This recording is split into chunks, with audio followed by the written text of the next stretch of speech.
Long before the Great Wall stood, and before the Middle Kingdom was united under one banner, the land was a sea of fire. 7 kingdoms fought for dominance, turning the cradle of civilization into a funeral pyre. It was an era of endless strife.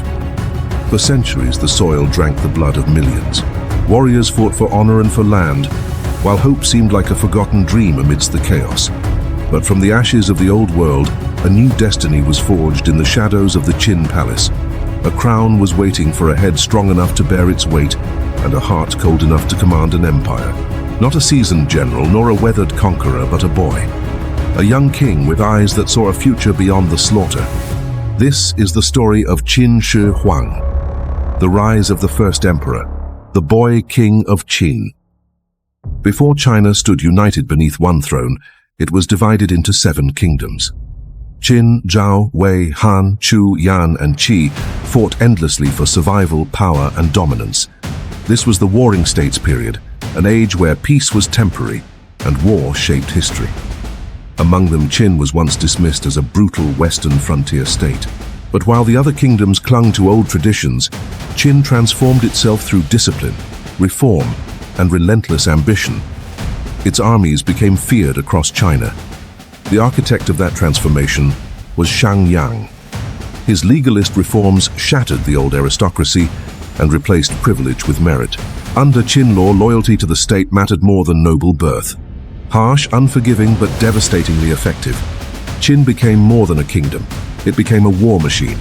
Every reform, every conquest, every sacrifice pushed it closer toward domination.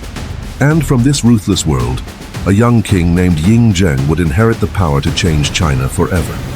When Ying Zheng finally unified the warring states, he took a title no ruler had ever claimed before: Qin Shi Huang, the first emperor of China. His legacy would outlive dynasties, shape Chinese identity for over 2,000 years, and leave behind one of the most controversial reigns in human history.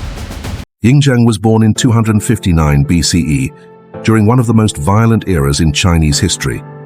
Though he was born a prince of Qin, his childhood would be shaped not by luxury, but by uncertainty.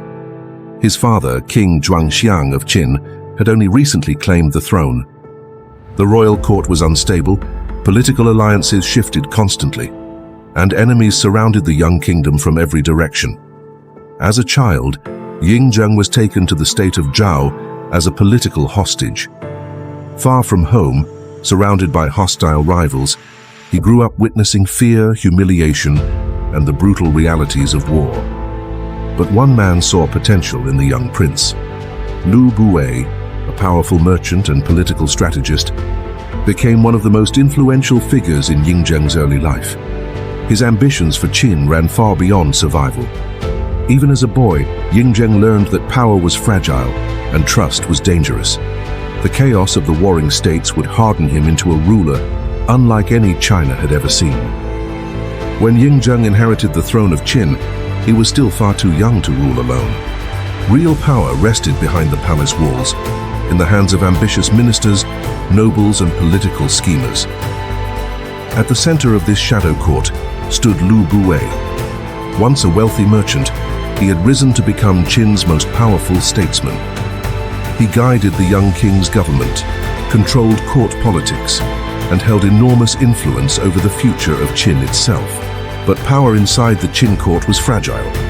Another figure soon emerged, Lao Ai, a court favorite tied closely to the Queen Dowager. Jealous of Buwei's influence, he began building his own network of supporters within the palace. As Ying Zheng grew older, the struggle for control intensified. Lao Ai secretly plotted a rebellion, hoping to seize power before the young king could fully take control of Qin for himself. But the conspiracy failed. Qin's forces crushed the rebellion with brutal efficiency. Thousands were executed, entire families were destroyed, and the young king learned a lesson that would define his reign forever. Mercy could be dangerous. As Qin's armies advanced across China, fear spread through the remaining kingdoms. The state of Yan knew it could not defeat Qin in open war. So instead, it chose assassination.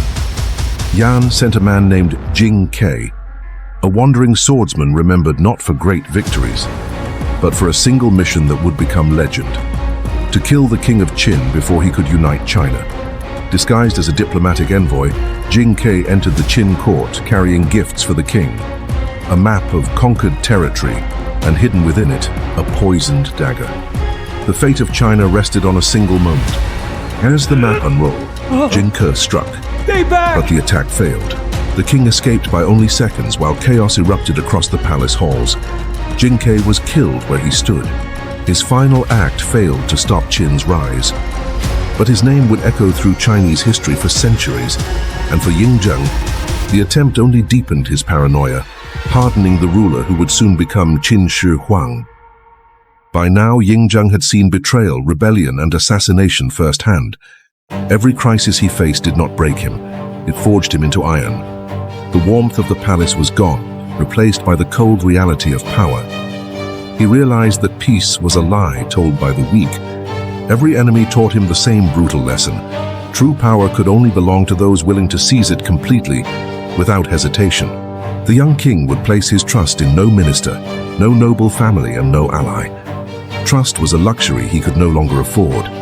From this moment forward, the state of Qin would move according to one will alone, his will.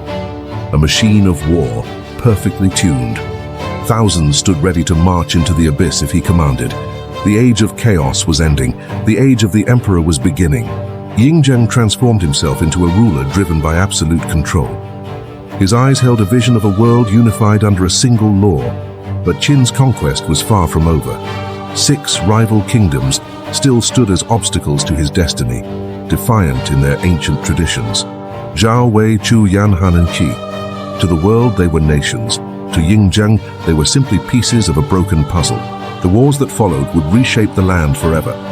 Kingdoms would fall like autumn leaves, and ancient dynasties would be erased from history. He stood alone at the precipice of time. No longer just a king, he was becoming something eternal. The first emperor. The path toward becoming Qin Shi Huang had only just begun.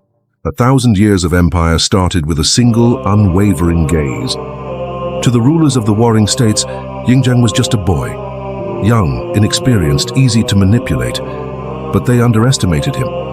Behind the throne stood a king shaped by betrayal, war, and survival. One by one, the kingdoms of China would soon face the full strength of Qin. Only 6 kingdoms now stood between Ying Zheng and the unification of China. In episode 2, the wars of conquest begin.